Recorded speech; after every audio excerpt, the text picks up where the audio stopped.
Kamala namta ka Sanjani College. Sanjani College long ka khot application namta ka post chong ka laboratory assistant. Ka stat ka long ate April ajar arfulai. Kerteng ka post laboratory assistant. Ki post ki long tangkawe.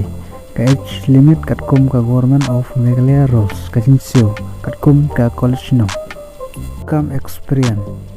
Ki kandidat ki berdap ya ka class 12 ha ka sayan bat ki kandidat lengba experience jong ka working. Ha ka institution lane experience ha ka handling modern laboratory equipment.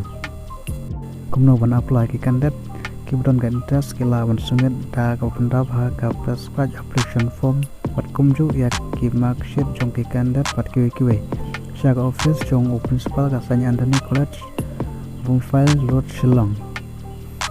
Kumjurut namta ka SSA Revoy requirement ada apply ka code application namta ka post jong ka district civil work coordination, district junior engineer, block research person, block MIS, block data entry operator. Hak office jong ka district mission coordination district unit jong ka SA Revoy district nongpo. Total post kalong karwe kelas dat kalong lai putrik mat ajar apply.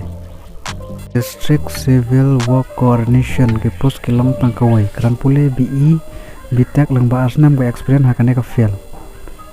Keteng post District Junior Engineer ki post kilong tangkawai don kam qualification diploma haka civil engineer lengba license ka experience hakane ka fail. Keteng post block research person ki post kilong dreu don kam qualification engkong graduation hakano kono ka stream lengba ka BEd DLEd regular lengba 1000% mark haka kelas 12 kabar computer skill kablai experience haka teaching.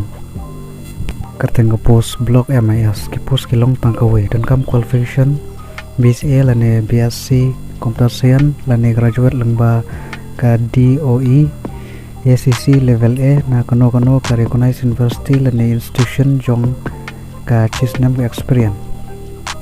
Kerteng post block data entry operator ki post kilong keran pule kelas 12 pass ban rumnai ka kurs ha ka diploma computer application DCA ke limit kat kum ka Government of Meghalaya no renew kalong kat kum ka SSA no.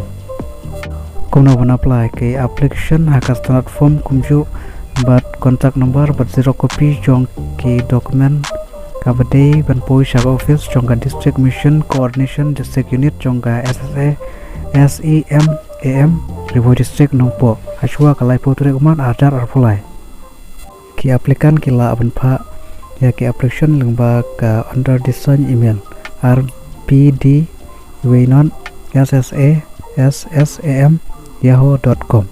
Kolej Bun.